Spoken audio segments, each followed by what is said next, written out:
Start with a mid-crestal ridge incision of about 2 cm distally to the planned implant position. Ideally, a band of keratinized mucosa of at least 2 mm should be present buccally and lingually or palatally to the incision. A vertical releasing incision may be placed at the distal end of the mid-crestal incision.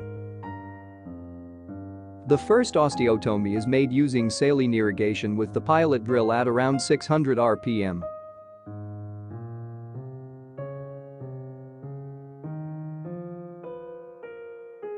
Where the osteotomy dimensions allow, the implant should be placed 1 mm subcrestally. Therefore, a one size longer stoppered pilot drill should be used to prepare the deeper osteotomy. Prepare the osteotomy with repeated apical coronal movements rather than a single apical action to avoid excessive heat.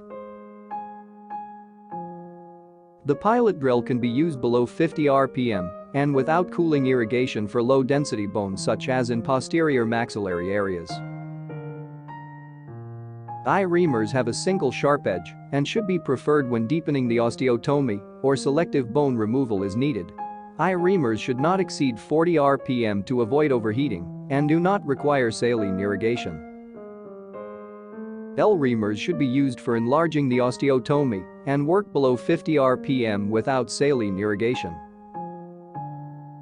Harvest the autogenous bone collected by the eye reamer and L reamer's chamber during the drilling process.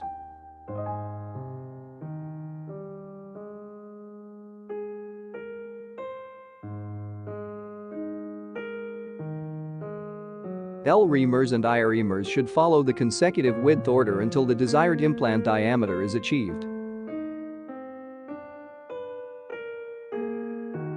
Each product package has a label containing all necessary information about the implant such as its type, length, width and well. All I-System implants are packed in sterile packages containing the healing cap, plastic carrier, and the implant.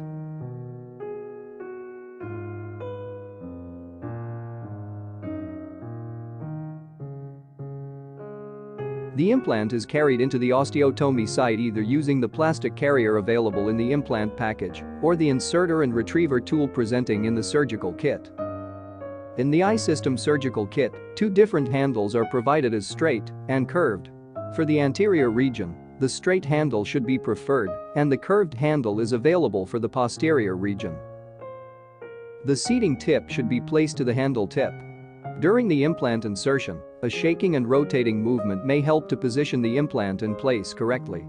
The seating tip is used to tap the implant gently.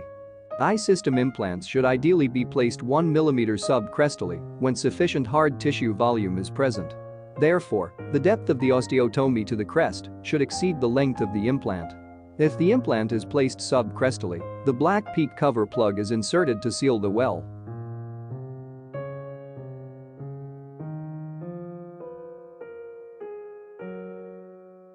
In this video, the autogenous graft collected with the drills from the osteotomy socket and the allograft were mixed and applied to the surgical field animatively.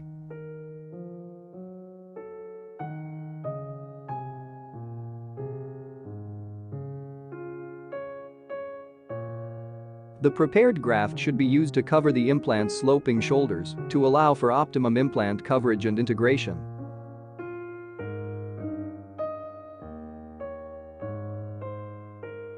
When suturing, a tension-free flap should be achieved and total primary wound covering healing should be achieved for the best predictable and successful osseointegration.